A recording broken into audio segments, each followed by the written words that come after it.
So who would have imagined we'd be standing here in North Carolina in the cold, looking at an old race car, and somehow Paul Newman and Tom Cruise come into the conversation. In a garage full of junk, yes. Today's a happy day. Today I'm going to pick up a car. In all the years of Barn Find Hunter, I've bought 2 cars. A 4-speed wagon, Ford Country Squire, which was a cool car, and the second one was a Rambler Marlin, which was not a cool car. And it's a car that I've been kind of had my eyes on for, more than 20 years. A car with a lot of heritage, a car with great credentials, and a time capsule, a car that was, put away 40 or more years ago and not touched. So excited. So this is going to be an episode of Barn Find Hunter like none other. First of all, we're at a animal rescue place. So if you hear a lot of dogs barking, I apologize, but Bob takes in stray dogs and I guess other animals over time. So here's the story. It goes back a long way, and I'll explain it throughout the day. But in this garage is a race car that I've known about for not quite 25 years. The car belonged to Bob's wife, Linda Sharp. Linda Sharp raced a Datsun Roadster. Linda passed in 2017, and I just drove up a few weeks ago, knocked on a door, and I said, hey, whatever happened to Linda's race car? And he said, it's right in there. And now I own a race car. Yeah. So that's Bob Gorell. Mike Unger is a Datsun racing expert. He's got a number of Bob Sharp racing roadsters. This is his passion in life. And I brought Mike up to be kind of my expert witness and to tell me, oh, that's a racing part, and that's a good part, and that's a bad part, and whatever. So we're gonna all learn about this together. All right, we're gonna open the door and we're gonna reveal. This is the big reveal. Drum roll.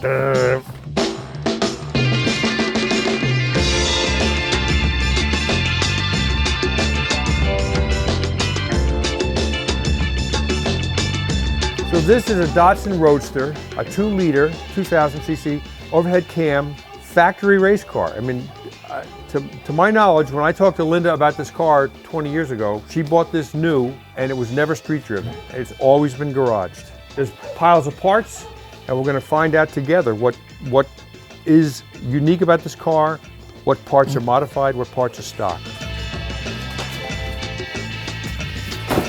A grill. It's almost good. Yeah, like starter motors and alternators and things. And these were intriguing to me, Mike, is these side drafts. Those are the early Mikuni Solexes. So this is what the car would have run in C production. Mm-hmm. And there's the original heat shield just for the Solexes, mm-hmm. which is different than the one for the SU carbs. So these are the version that came on the cars in 67 and maybe early 68. So street cars came with those covers? Well, not in the U.S. In Canada, they did. Oh, okay. In Canada and in Australia. So this car is car number 22. Jim Fitzgerald, will mention his name several times during this conversation. Fitzy was what everybody called him. He had car number 23. So just by changing one number, he could climb in and has raced this car, his girlfriend's car, Linda's car. Many-time national champion, hundreds of wins in sports car circuit. So much so that Datsun was giving him cars to build into race cars to race as a factory driver. And ultimately, he became part of Bob Sharp Motors racing team and was a teammate of Paul Newman's. He went from the Datsun Roadsters, the 1500, the 1600, the 2000, the 240Z, 260Z, 280Z, all the way up into IMSA racing, much bigger than just little sports cars like this. Everybody who knew him loved him. His nephew says, you know what, my uncle, I was getting older, but my uncle, every time I saw him, he was getting younger. And so he just had a youthfulness to him. He called me once and said, you're in the racing business. I'm in the racing business. Why don't you come to Road Atlanta this weekend? We'll have lunch and, meet each other. So I did. And it was a wonderful meeting. My wife was with me. We met him at Road Atlanta, showed us around, he gave us lunch. He said, when the season's over, let's get together. Sadly, a few weeks later, he was in a Trans Am race in St. Petersburg, Florida, and got killed.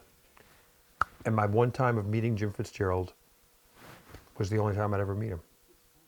Bob has got a bad back, so I said, you go rest your back. So he's doing that. We're going to go meet with Bob later on to find out kind of the human side of the story, that his wife used to race this car. But in the meantime, we're going to hit the hardware side of it right now. So how did you open this trunk? So there's a little pole down here, and that releases the lever, and we can open up the trunk like that. And the car was white. The car was white.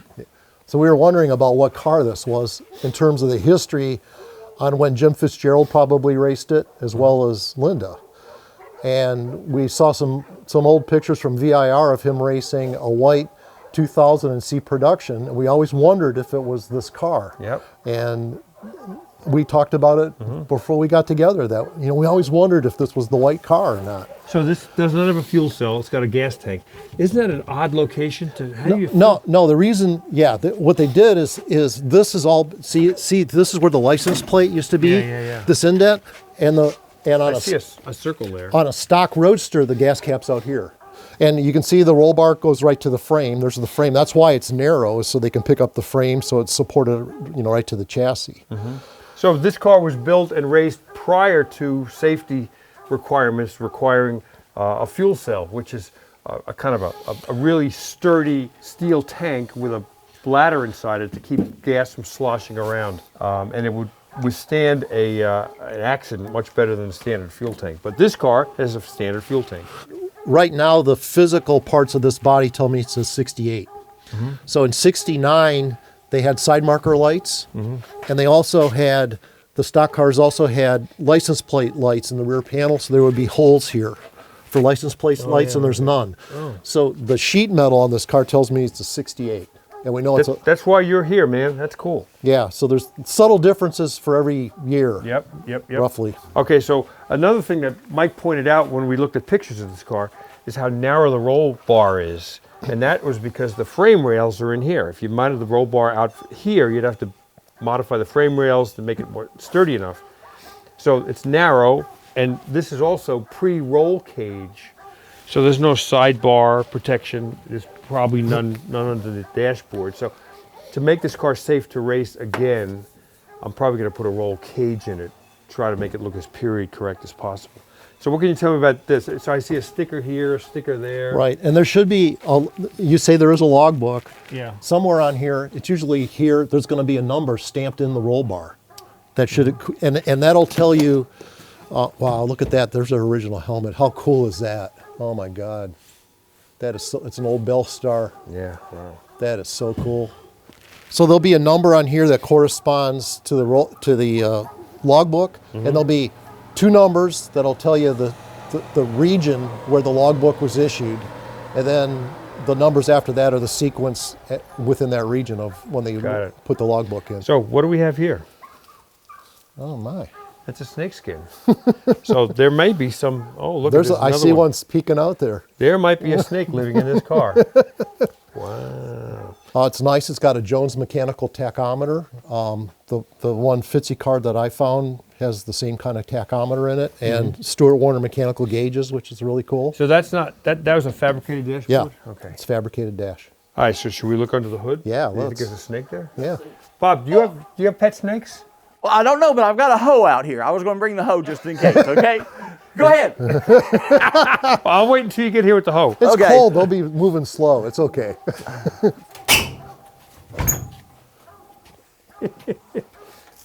Ah, yes. Wow, that's a big oil cooler.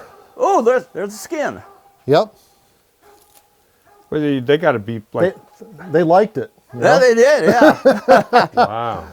So it looks like a standard master cylinder. Yep. All that's original. So where's the serial number you were Serial talking number's right here.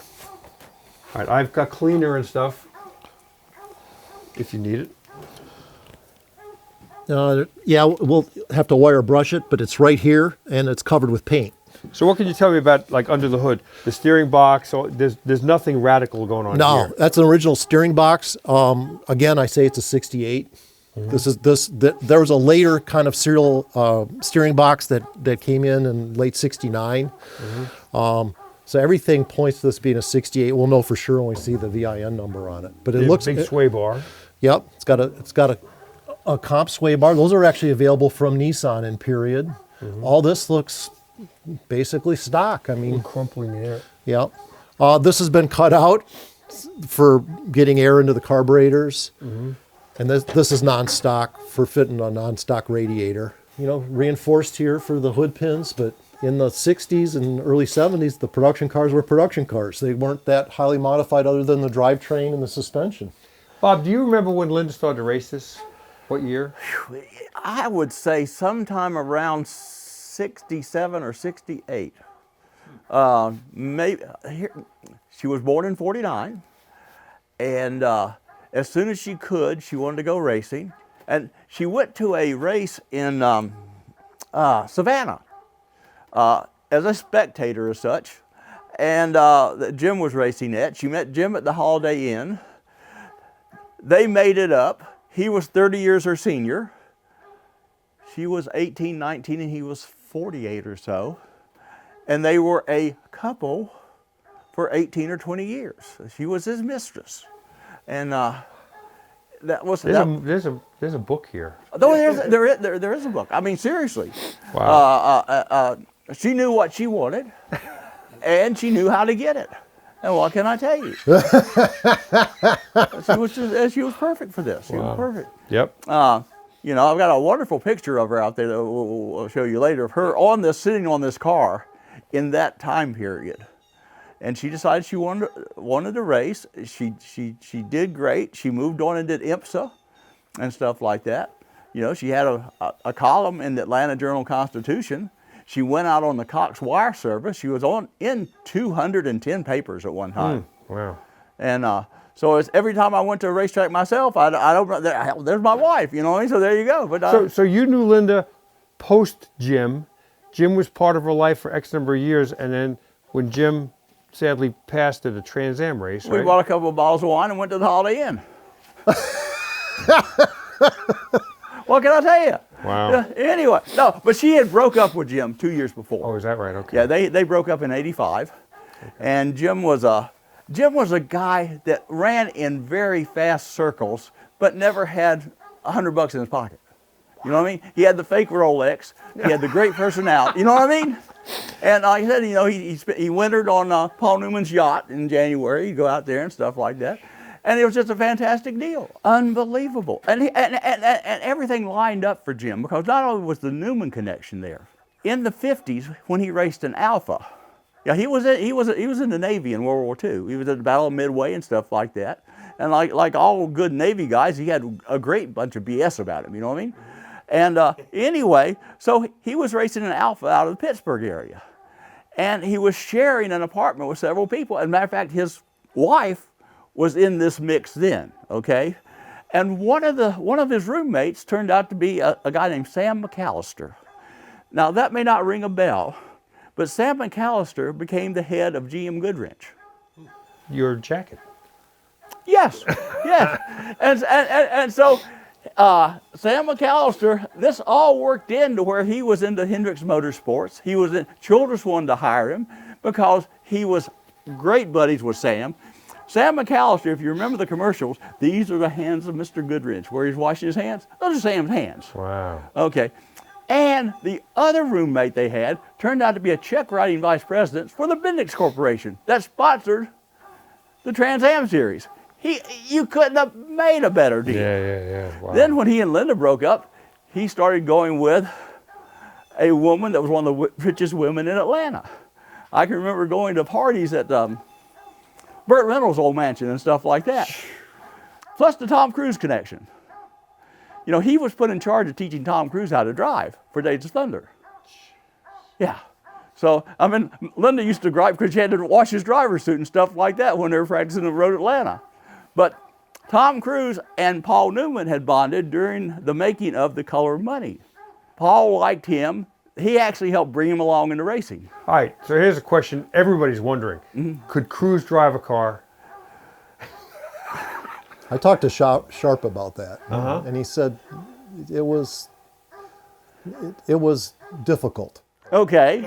Well, here's what I can relate to. I went to the first driver's school with Cruise and Jim, and again, that was at Savannah. And I actually stopped in there on the way back from a race at Daytona.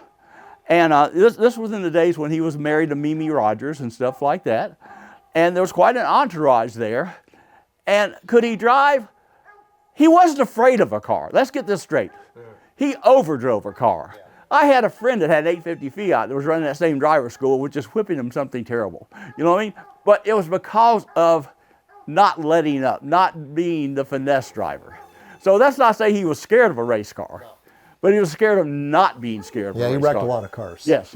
Yeah, that's what I heard. So who would have imagined we'd be standing here in North Carolina in the cold, looking at an old race car, and somehow Paul Newman and Tom Cruise come into the conversation. In a garage full of junk, yes. Oh, geez. Okay. But no, it was good times. It was good times. Race tires are not the most sealed object, so to speak. They leak air down. So we're going to put air in the tires, push the car out here, and see if we can find that serial number. We have a little more light out here. If you like these videos, you really should check out the Hagerty Drivers Club. You get 24/7 roadside assistance with flatbed towing, subscription to an award-winning magazine, and more. Sign up today. The link is in the description below. I'm not sure it's going anywhere. Could be it could be the rear brake shoes are locked. No, she's going. Excellent. Look at that. So we're going to see if we can get the serial number here. Yeah. There's the start, SRL 311. Okay. Tells you it's a 2-liter. Yep. 054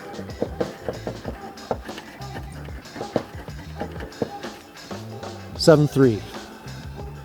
05473 68, I would say. So does that make it the 5473rd car? Yeah, so that's, I actually have it in my car. I've got a sheet of paper that tells us the year. So, Oh, cool. But I can tell you by the sheet metal that it looks like a 68, and that sounds about right. This is SRL, which tells you it was originally a 2000. And you never know, sometimes they put 2-liter engines. Yep. So yeah, very cool. I feel like, when you cut a tree, you can look at the rings around a tree and say, oh, there was a drought this year and there was a fire this year. I feel like we're doing that with this car. So, I mean, there's a lot of stuff. There's a gearbox, engine, partial engine, a rear end. Look at all those, air-equipped lines, cylinders up the wazoo, overflow tank. I'm not sure my truck is big enough for this trip. I might have to come back with a Hertz truck or something. Let's start with those boxes over there and start putting them into the crate, I guess. Okay. So as we were saying, these are the old Nissan competition shoes. We call them green stuff shoes because of the green color of the lining. Yep. And those are new in the box. Wow. So Nissan changed the coloration on their boxes as the years went on. So these are all early. So this is all early stuff. A new distributor. Yep. And the question is, if it's a Nissan comp or just, well, look at that.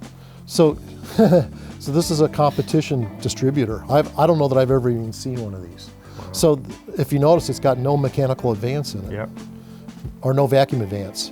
It's got a mechanical advance down below. So that's actually a competition distributor. That's very cool. Okay, I'm officially jealous. This is good. This is an old. Here's a new old stock timing chain, and those are expensive and hard to get. You see, there's 2 timing chains in this, so right. They run parallel. Okay. Here's the big one. Here's the small one. Okay. No kidding. This is really a good thing. This is a shift fork. This is a brand new shift fork for the transmission. Luckily, Mike is, one of the things he does on his own race car, which is very much like that one, is rebuilds motors. So every piece we're looking at, he knows, what they are for. Oh, these are neat. So it's neat to see a box of these. So these are the rope seals that seal the crankshaft and the main cap in the back. There's a trick to installing these I can tell you about later. You need to soak them in oil over. You need to soak them for. I actually have a jar with them sitting on a shelf, so they're pre-soaked, so they get soft, so you can get them to deform in there so they don't leak. Yeah, there's a trick to putting those in, but that's an original box of the rope seals. This car uses a Dunlop caliper that was also used on Jaguars, and it was made on license again in Japan. Another shift fork. Those are hard to come by. So it looks like some of this may be used. No, there's a tensioner. That's new too. That's used. for the rear brakes. Those are all new old stock ones there. Extra tail light. Yep, some more bearing, rear axle bearings. Okay. All kinds of goodies.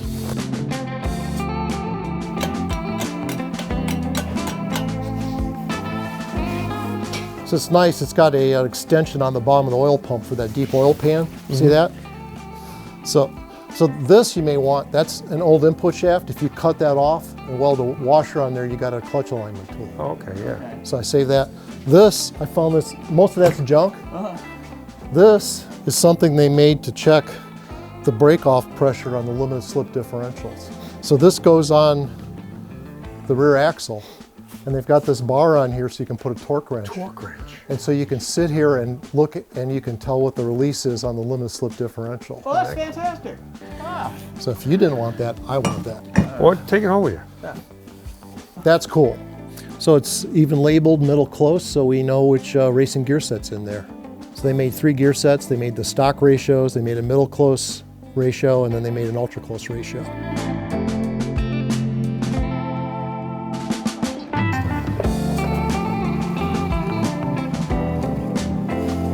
Let's get it in as far as possible if you can. Okay. We're sitting here with Bob Gorell. I kind of knew way back in the old days because my office was on Hudspeth Road in Harrisburg, North Carolina.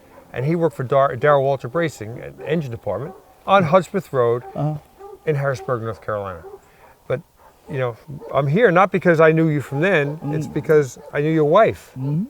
Well, I guess maybe before she was working. So tell me, Linda Sharp was your wife. Yes. You married her when?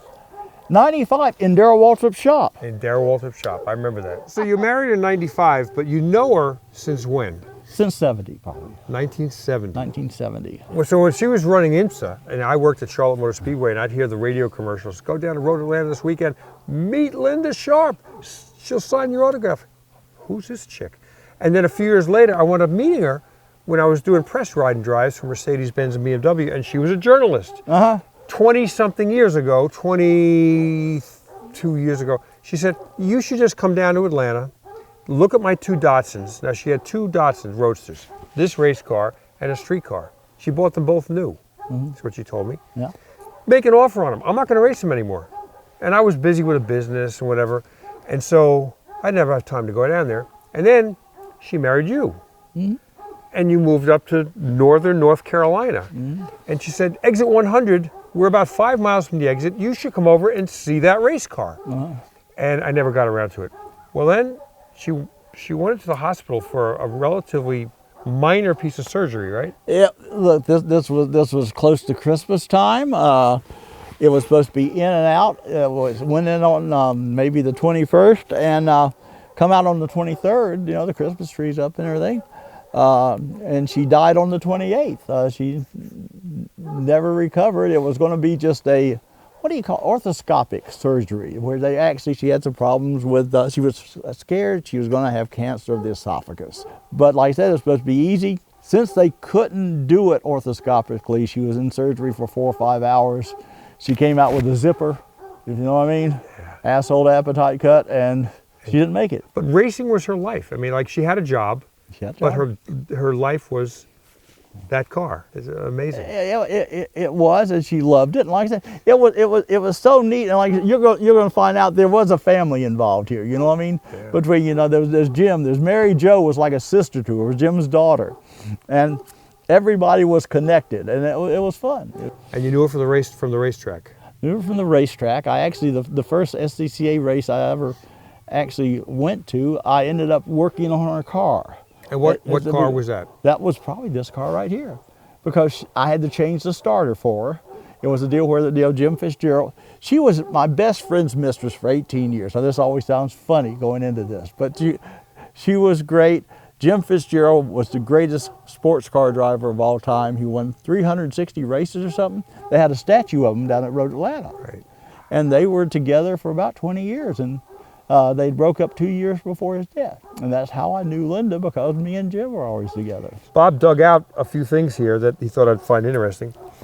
Now, her longtime boyfriend was Jim Fitzgerald, who was Paul Newman's teammate on Bob Sharp Racing Team. So we've all heard of Paul Newman.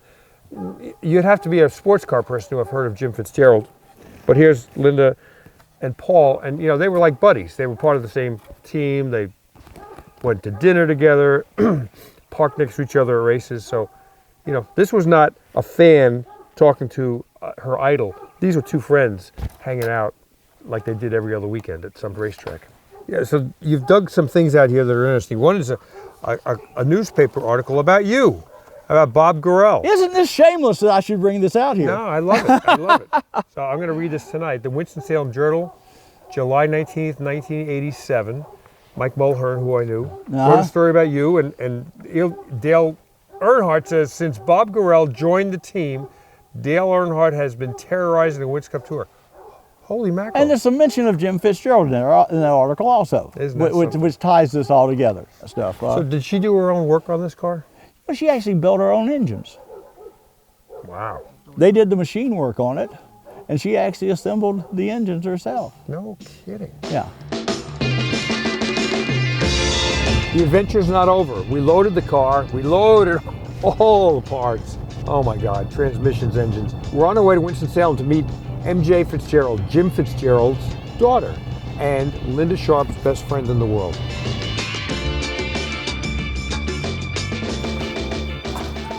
MJ, nice to meet you.